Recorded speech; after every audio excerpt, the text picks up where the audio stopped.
Assalamualaikum warahmatullahi wabarakatuh. Perkenalkan, nama saya Nova Indriani dari Fakultas Ekonomi dan Bisnis 2019 jurusan Akuntansi. Di video kali ini saya ingin membahas kasus American International Group pada tahun 2005. Di mana kasus ini terjadi pada tahun 2005 sampai 2008. Dan kasus ini juga sedikit berhubungan dengan mata kuliah yang sedang saya anut, yaitu etika bisnis dan profesi.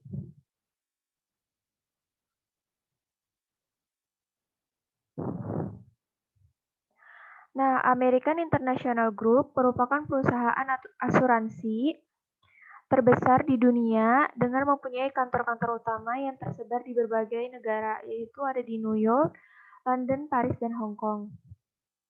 Nah, namun konon ya dari berita yang sudah saya baca dan sudah saya analisis, sejak tahun 2005 hingga 2008, perusahaan ini mengalami serangkaian permasalahan akuntansi.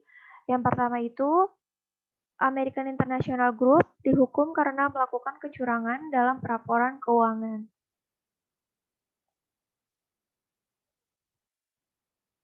Nah, pada 6 Juni 2005, Securities and Exchange Commission atau SEC melayangkan tuntutan terhadap para eksekutif di American International Group dan General RE yang isinya itu adalah sebuah dugaan bahwa mereka telah melakukan penipuan sekuritas dengan ikut serta dalam 2 transaksi reasuransi palsu, yang dimana seakan-akan meningkatkan penyisian kerugian yang harus ditanggung oleh American International Group ini, di mana tampak lebih baik daripada kuartal pertama tahun 2000 dan kuartal pertama tahun 2001.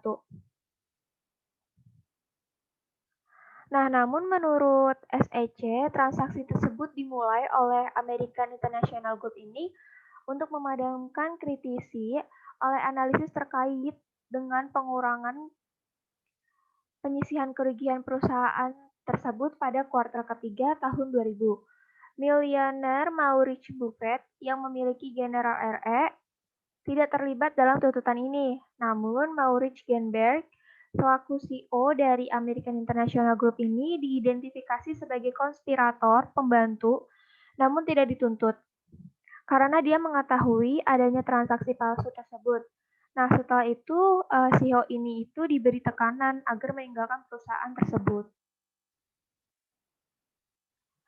Nah, lalu singkat cerita, pada Februari 2006 ini, American International Group itu setuju untuk membayar denda senilai 1,6 miliar US dollar.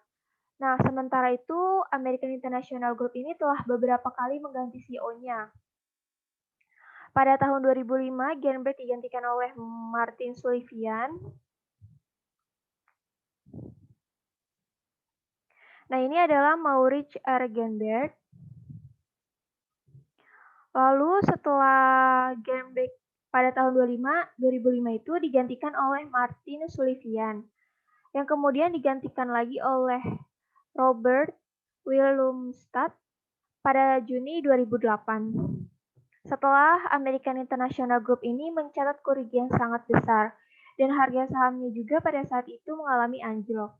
Nah, 3 bulan setelah itu, Willemstad ini digantikan lagi oleh Edward Liddy gitu. Nah, setelah Edward Liddy ini diambil ahli oleh pemerintah. Nah, pada akhir November 2007, auditor American International Group ini yaitu PricewaterhouseCoopers atau PwC menaruh perhatian pada CEO Martin Sullivan terkait dengan kelemahan material dalam area manajemen risiko. Nah, pada tahun 2008, kantor pengawasan penghematan berkata atau berbicara seperti ini. Kami cemas bahwa pengawasan perusahaan terhadap produk-produk keuangan American International Group ini kekurangan elemen kritis yang mencakup independensi, transparansi, dan ketelitian optimal. Nah, namun anak perusahaan menjual produk keuangannya termasuk kontrak penukaran kredit ini jatuh tempo pada efek beragun aset sebesar 441 miliar US dollar. Nah, senilai 57,8 miliar US dollar dari jumlah itu terkait jatuh tempo ini sebagai hasil dari The Financial Accounting Standard Board atau FASB yang menerbitkan pernyataan nomor 157 tentang pengukuran fair value pada 2006, yang dimana pengukuran ini mulai berlaku pada tahun 2007. Nah, pengukuran fair value ini dinyatakan sebagai mark to market yang mengharuskan aset dan kewajiban itu finansial, di mana mengharuskan aset dan kewajiban finansial itu dinilai ulang pada nilai kasarnya di tiap periode pelaporannya. Tuh. Next. Nah, singkat cerita, pada Februari 2008 ini, ternyata kerugian yang belum direalisasi itu sebesar 4,8 miliar US dollar dan meningkat hingga 11 miliar US dollar pada akhir bulan. Nah, pada bulan Juni, Sullivan mengundurkan diri dari posisi CEO. Lalu pada 16 September, American International Group ini dilaporkan merugi sebesar 13,2 miliar US dollar pada 6 bulan pertama tahun 2008.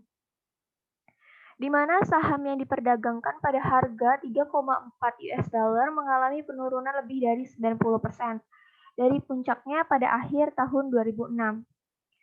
Lalu pemerintah federal ini memutuskan bahwa America International Group ini tuh termasuk perusahaan terbesar di dunia yang mempunyai potensi untuk gagal. Nah, oleh karena itu pemerintah mengumumkan langkah penyelamatan bagi perusahaan ini, di mana pemerintah akan menyediakan fasilitas likuiditas kredit sebagai balasan dari penerimaan jaminan atau kuasa yang pada hakikatnya akan memberikan pemerintah kepemilikan ekuitas perusahaan ini sebesar 79,9%. Lalu pada 17 September, American International Group ini menguras habis senilai 28 miliar US dollar dari fasilitas likuiditas dari kredit hingga pada 24 Oktobernya. Ternyata American International Group ini telah menguras habis sebesar 90,3 miliar US dollar dari total dana penyelamatan sebesar 122,8 miliar US dollar. Dalam kondisi menjelang bangkrut ini, maka perusahaan diambil alih oleh pemerintah dengan membeli sebagian besar saham atau yang biasa disebut bailout yang berasal dari dana pembayar pajak atau taxpayer. Nah, bailout ini dilakukan oleh pemerintah, tapi juga menuai kontroversi dari berbagai kalangan. Karena hal yang sama tidak dilakukan pada saat krisis yang melanda paling parah itu pada saat Lehman Brothers. Tapi pemerintah punya alasan kuat kenapa dia ingin menyelamatkan perusahaan ini, yaitu American International Group. Karena menurut pemerintah, dana besar yang digelontorkan dari proses bailout yang tadi itu, yang membeli sebagian besar saham itu, diyakini akan mampu meredam dampak sistematik dari kebangkrutan American International Group ini, di mana dampak sistematik ini akan merontokkan ekonomi Amerika secara masif, bahkan akan berimbas pada resesi global. Nah, selama dalam kendali pemerintah ini, American International Group ini perlahan-lahan mulai membaik, dan upaya ini untuk mengembalikan reputasi perusahaan dan memulihkan kepercayaan masyarakat yang merupakan syarat utama untuk menormalkan kembali bisnis American International Group ini.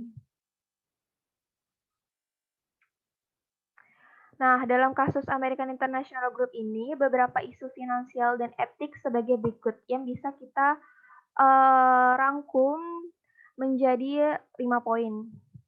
Nah, yang poin pertama itu tindakan spekulatif dalam bisnis keuangan yang berisiko tinggi. Nah, dari kasus yang tadi sudah dibahas sedikit, kasus AIK ini, di mana tindakan spekulatif dalam bisnis itu bisa membuat keuangan dalam bisnis itu berisiko tinggi. Nah, lalu ada poin kedua, yaitu kurangnya pengawasan dari pemerintah terhadap keputusan-keputusan American International Group.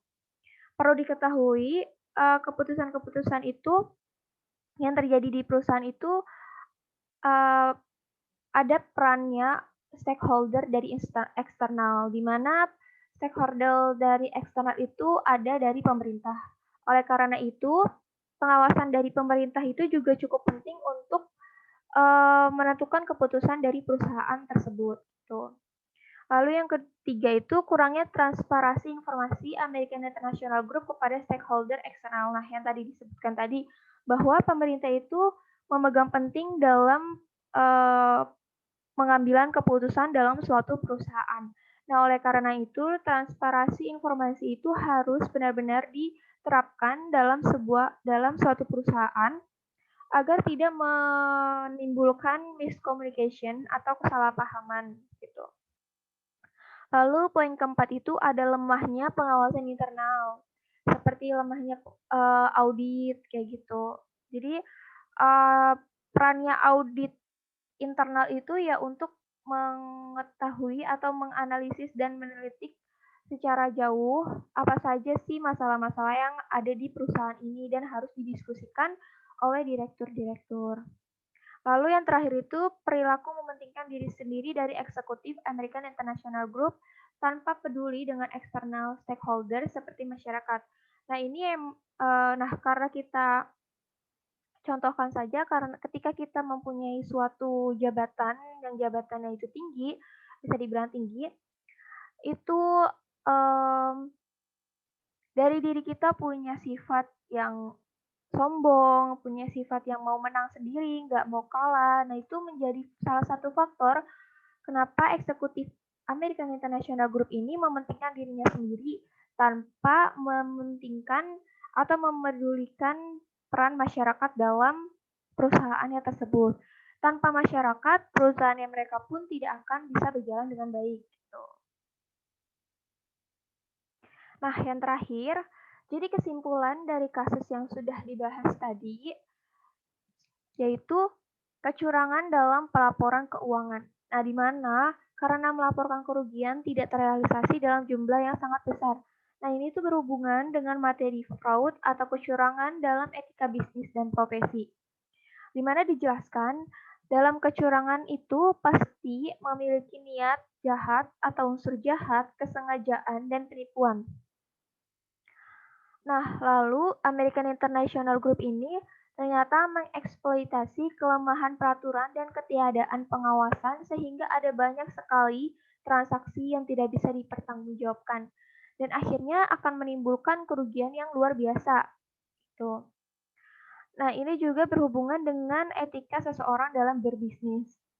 Perlu diketahui dulu bahwa inti dari bisnis yang beretika itu di mana apabila dalam mencapai tujuannya, niat dan perbuatan yang kita lakukan itu harus selalu mengacu pada perlindungan hak dan kepentingan para stakeholder, khususnya masyarakat dan lingkungan.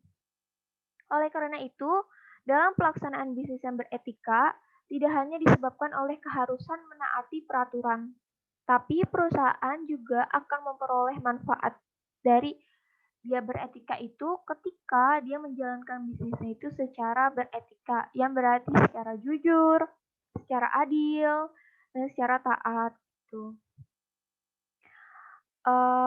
Baik, mungkin ini saja yang saya bahas di video kali ini. Semoga bermanfaat bagi kalian semua yang menonton video kali ini. Sebelumnya terima kasih. Wassalamualaikum warahmatullahi wabarakatuh. Thank you for watching.